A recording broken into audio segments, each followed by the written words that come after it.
Well, hello, third grade readers and writers. Welcome back to thinking about words and learning them so well that we are using them in our writing, we're using them in our everyday talk, and we're seeing them in our books and being able to understand them with great depth. Well, you know what? I just couldn't miss thinking about how I'm using the words that we're learning in this mystery unit in my opinion, and I'm on a roll. So I just keep trying and trying to use these words because they're lifting, kind of like how my opinion is sounding. So I added on a little bit to thinking about the words mentioned and investigate. So here's what I was thinking. And I'll just pick up where I left off. I said, as I mentioned, clever, huh? As I mentioned, reading at home is critical to a reader's growth because it gives them more time to practice what they're learning in school. Everyone knows people only get better at something when they practice.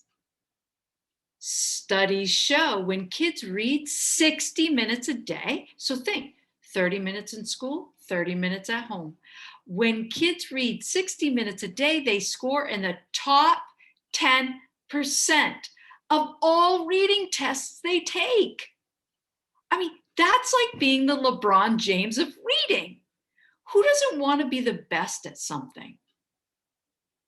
Let's investigate more about why it's important to read at home.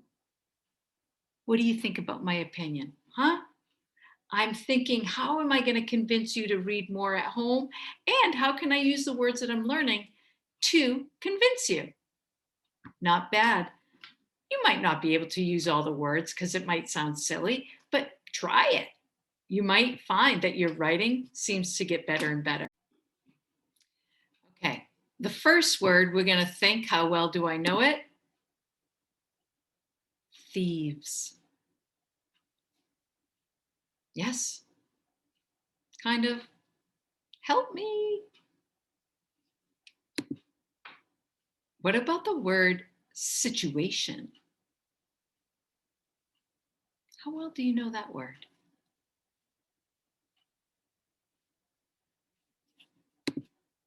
What about the word refusing? Do I know it? Could I teach it? Do I need to learn more? Could I use it? What about perch? What are you thinking about perch? Yes? Maybe? Tell me more. How about admire? Admire. Well, readers and writers, these are the words that we're going to be studying a little bit more so that we can use them in our writing. We can understand them when we come to our reading. So let's move to the first word. The first word is thieves. Can you say that word with me? Thieves. Now, this is an interesting word.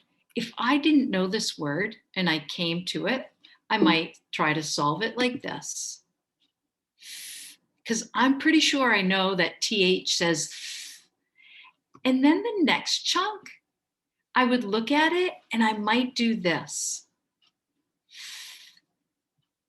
Ives.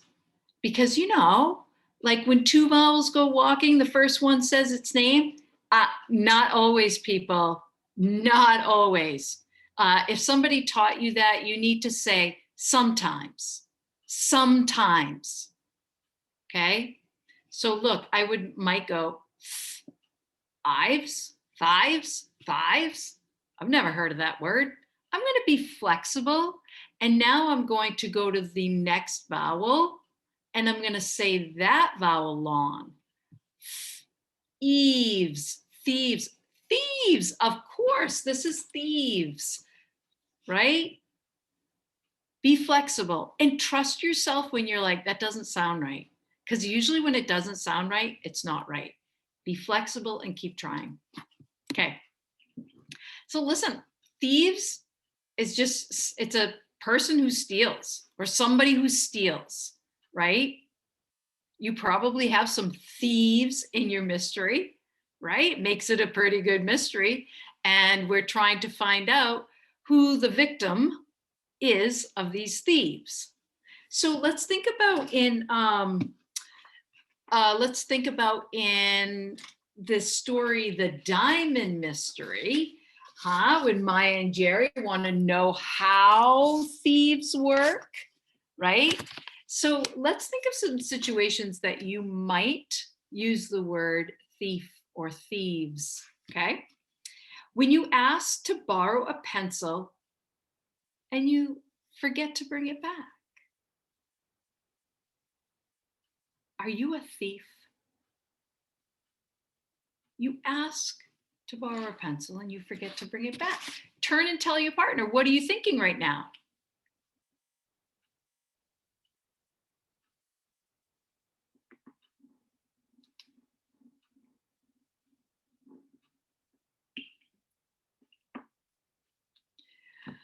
Come back together. So you were really thinking about that word thief, right? It's like somebody who intentionally sets out to take something that's not theirs, right? And so if I borrowed a pencil and I forgot, legitimately forgot, then I wouldn't use the word thief. If I just wouldn't use the word thief because I didn't set out to take it and keep it for my own. Okay? So let's think about this. You see a mouse carrying away a piece of cheese. Is the mouse a thief? Turn and talk to your partner. What are you thinking?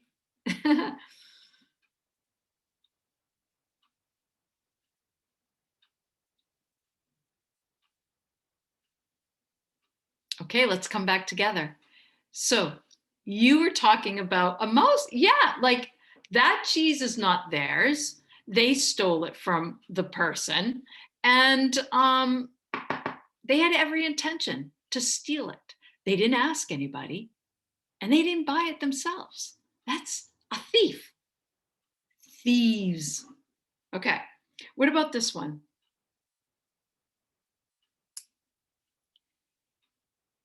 You take somebody's special pen off their desk and you bring it home.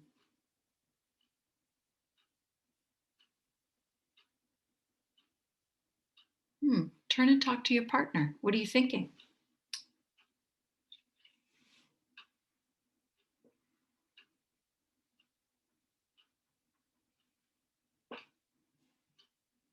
Hey, let's come back together.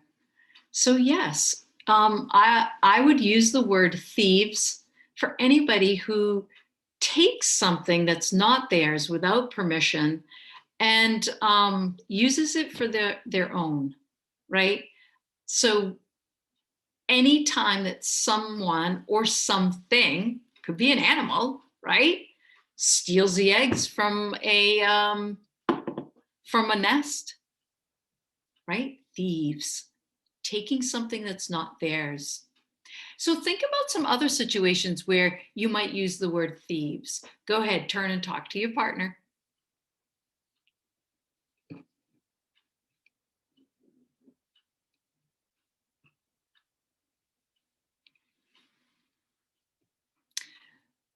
All right, let's come back together, right? So we're probably pretty familiar with that word thieves, right? And maybe some of you are talking about thieves in some of your video games, right?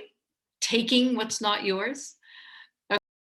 Writers, have fun using all the words that we have learned. And I hope especially that you are enjoying the books that you are choosing to read. Okay, detectives, off you go.